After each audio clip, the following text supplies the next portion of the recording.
Continuous crowning. In today's little exercise, I'm going to show you how to do continuous crowning. Now, if you look at this knot I've got here, it starts here with a Matthew Walker knot, and there are videos in my selection here on how to tie a Matthew Walker knot. We're going on to continuous crowning here. This is continuous crowning. This is the piece we're going to do from there to there. Let's point out, from there to there is continuous crowning. In fact, it goes underneath that Turk's head there as well. And inside there is a core of rope like that. This rope here actually goes down to there, and this is now strangling that piece of rope as such with our continuous crowning, and that's what we're going to learn today. And in fact, today I'm going to use some red paracord to show you how to do continuous crowning, and I've done it on this pipe here, and I will show you how to start this off and how to do the crowning along there. And so yeah, it's a very, very nice knot. It's easy to do. Let's say this, it's easy to do, but boy, it's painful on the fingers when you're pulling up tight all the time. You'll be complaining on one of my comments that, yeah, that was a tough one because you're constantly pulling up on it, and my fingers are really rough from constantly pulling up on this cord to get that lovely pattern along the length. And so if you say, for example, we're making a ditty bag handle like this, or a bell rope, usually part of the bell rope consists of continuous crowning, and that's what we're going to do today. We're just going to do the continuous crowning on this piece of pipe. Okay, so let's shut up and get on knotting. Gosh, I can sing as well. See you later. See you on the other side. Right, let's show you what I've got. I've got my piece of pipe here. For those of you who've been with me a while, you'll recognise this piece of pipe. This is just my 22mm pipe, and this is what I am going to cover with the crown knot. So I'm going to crown as far as I can up this pipe. Now normally when you're doing crowning, you would actually have the piece of work that you're going to crown in place of this pipe. This is just an exercise, and you may want to practice it also with a piece of pipe. But what I've done is I've got 10 leads, and I've spaced them fairly evenly around the bottom of my pipe there, and I've held it together there with an elastic band. Excuse me. And so from that I then have all my leads, and what I'll do is, once again at the end of the video, I will tell you how much leads or how much cordage I required to go up a certain distance of my pipe here. So let's get on and start the process. Now, first thing I've got to do, yes, it's disappeared off the screen, but don't worry about it, because all I'm doing is taking all the tangles out, and then once I've got the tangles out, now what we want to do is try and spread the cords out nice and evenly around the actual pipe itself, because otherwise when they cross over, it's a bit of a nightmare, and we don't want them crossing over as such. So as there you can see now, I have evenly spaced my 10 leads. Is it 10? 1, 2, 3, 4, 5, 6, 7, 8, 9, 10. Yeah, 10 leads there. I've spaced them out on my piece of pipe here, and now we're going to start the process of crowning. Now I'm looking at the camera as I do this. I've never done this one to camera before, and I know it's going to be awkward because it's awkward off camera. So on camera it's going to be a nightmare. But the process is simple. It's an absolute simple process. It's just keeping all these spider legs, they like to run around. Okay, you'll see as we go along. So the first thing I'm going to do is, with any crowning, we get hold of one lead.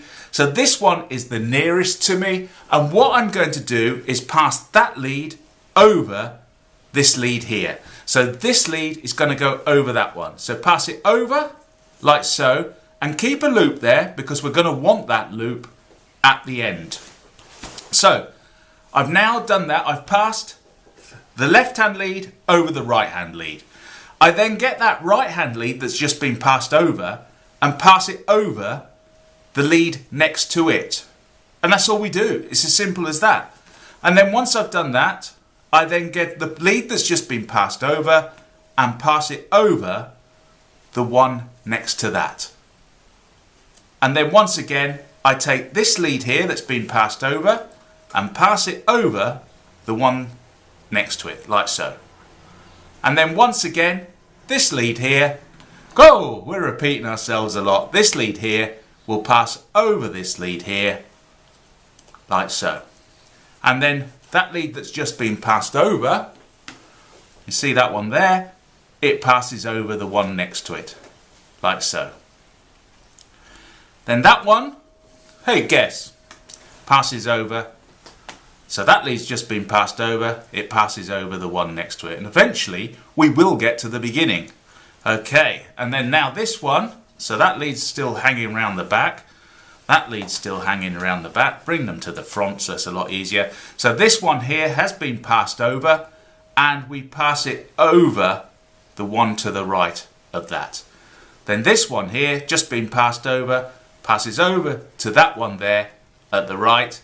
And then finally, we're back at the beginning. Now, I said that loop at the beginning, try and keep track of it. But as you can see, where I've been twisting it, it's become a bit tight. But if I pull that loop out there, that was the first one that we did. That was the actual first one we did. There's the loop from the first one, because as you can see, if I follow it round again, it's going through another one there. Okay? So the next thing I do is take this lead here that's not going through any loops at the moment, and I pass it down through that loop there that I've created. Okay, and you'll find when you're doing this, some chords behave better than... What have I done? Some chords behave better than others. I've just put it down the wrong way. Okay, so this lead here, as you can see, goes over and through there. So I just passed it, I think I passed it up instead of down.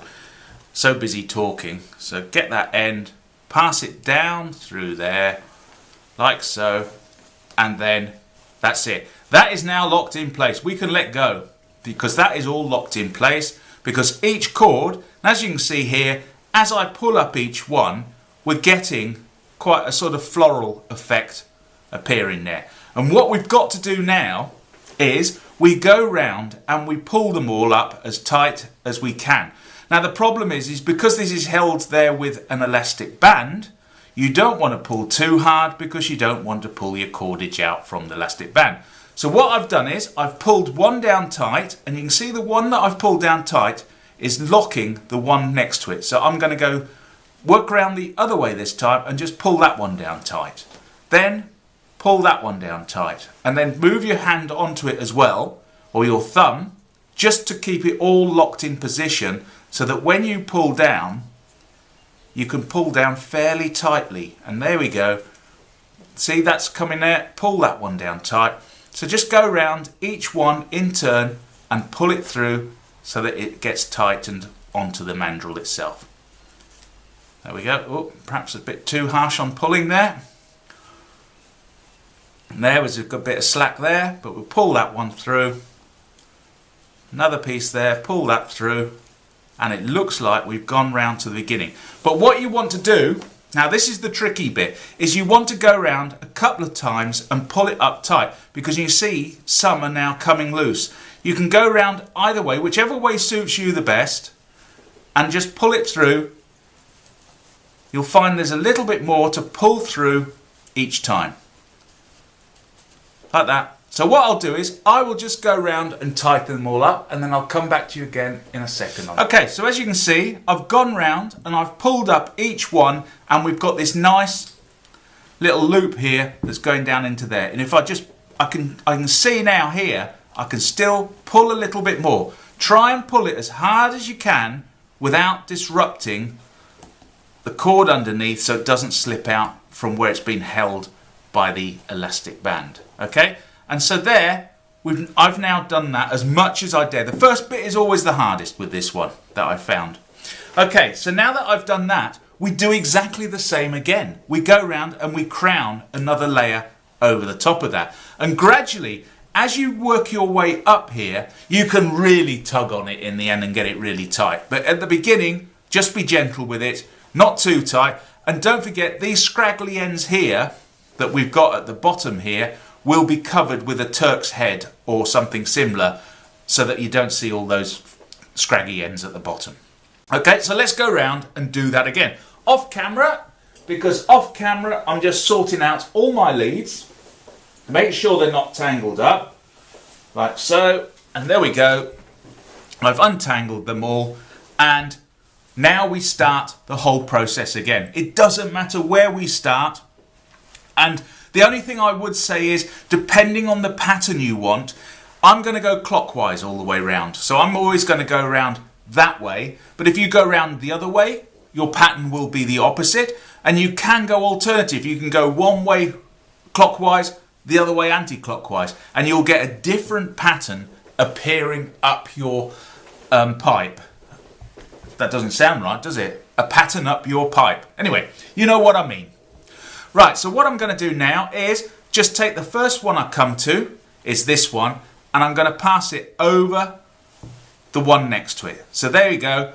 That one passes over the one next to it. There's our first loop that we're going to try and keep, but I can guarantee I'll lose it. And then now that we've done that, we take the one that's just been passed over and pass it over the one next to that. Like so. Just pass it over, like so. Then that one that's just been passed over passes over the next one, like so. And that's all it is. We just keep going around like so. So that one's passed over. You might as well stay with me for this one. So this one then passes over the one next to it, which is just there, like so. This one then passes over the one next to it. The one that's just been passed over passes over the one to the right of that, like so. So just keep it a bit of a loop there. Then this one's just been passed over, passes over this one, and you'll find it is awkward to do this one. It's an awkward knot to do because your fingers are trying to hold on to everything at the same time. And when you're trying to do it on a camera as well, I didn't realise it was going to be such a nightmare. But then that's the perks of being a film star. Okay, and so that one's just been passed over. So that one then goes to the right, and now I have run out of cords. You can see there's none coming down here. That is the loop that I should have kept originally. So I'll just pull that out, and then this lead here that's just been passed over will go down through that one there, like so. Oh, I'm getting in a tizzy. Don't want to tangle it up. Just make sure you don't tangle it. I tangled it on the way in. There you go. And down like so. And so now, all of those, you can let go now. All those leads are locked in together. And so basically what I'm going to do now is just go round anti-clockwise. I prefer to go in an anti-clockwise direction and pull up all the leads so that they form tightly against my plastic pipe. So do that. Keep going round. See there, taking up the slack. And you'll need to go around a couple of times, and all of a sudden it seems to lock in place. You'll notice that it locks in place and it starts to look good. So just go around and tighten up on all those.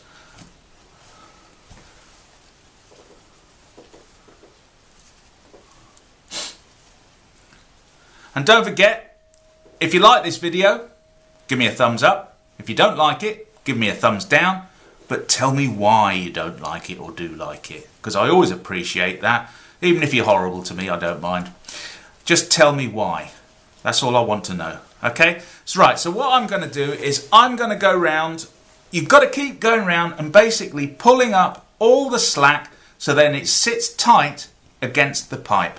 And you can gradually, as you do this knot, you can actually pull it up a little bit tighter and tighter each time because you're not fighting the elastic band that's holding it all together. Okay, so just pull that up tight, and keep pulling up tight. Okay, so what I'm going to do is I'm going to keep pulling that up tight, and then I'll come back to you for the next little bit. So I've been round, I've tightened it up again, taken as much slack out as I possibly can. And another little tip or trick is that what you can do as you're doing this then is you can take an elastic band and then put it round your work that you've done, like so.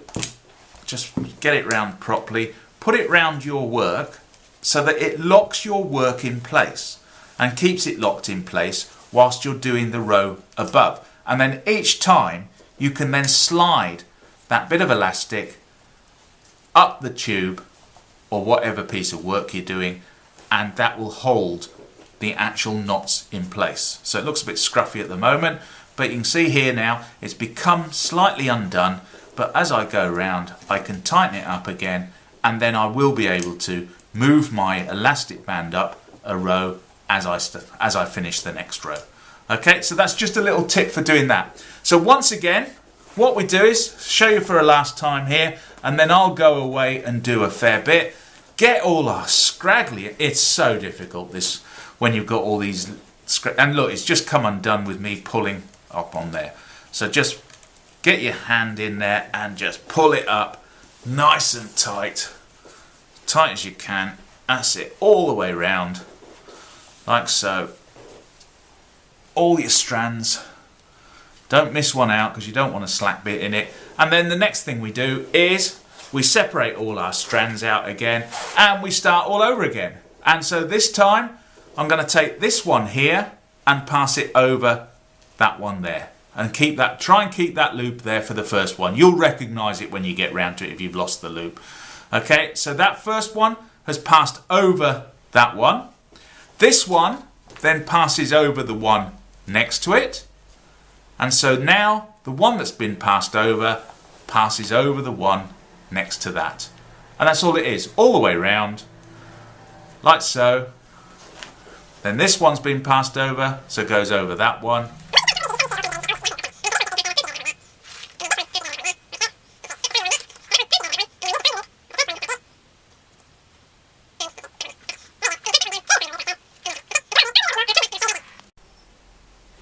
Okay, so as you can see, I've done a little bit more here now, and you can see a rather pleasing pattern starting to appear up here, and that is now also quite tight. And as it's tightened itself onto the actual piece of pipe itself, I can pull up really tight on these cords here. And what I've done is, I've basically, the original elastic band is this one here, which was holding all my cords in place, and then following it up as I'm doing my work, keeping it as close as I can to the actual loops themselves where I'm pulling it through. I've got another elastic band following it round, or I'm moving it up as I go round, and that is holding my work in place so that I can put it down and take a break. Because you will feel, even that small bit there, if you're not used to working with cordage, that little bit there, you will feel your fingers already hurting. And there's one thing for sure,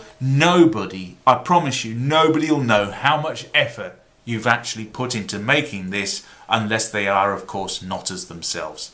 Okay, so what I'm going to do is I'm going to go and do a little bit more and try and cover some more of this. Then I'll come back to you. I will show you one final round of this and we'll go on from there. Okay, so I'll see you again in a little bit. Bye-bye.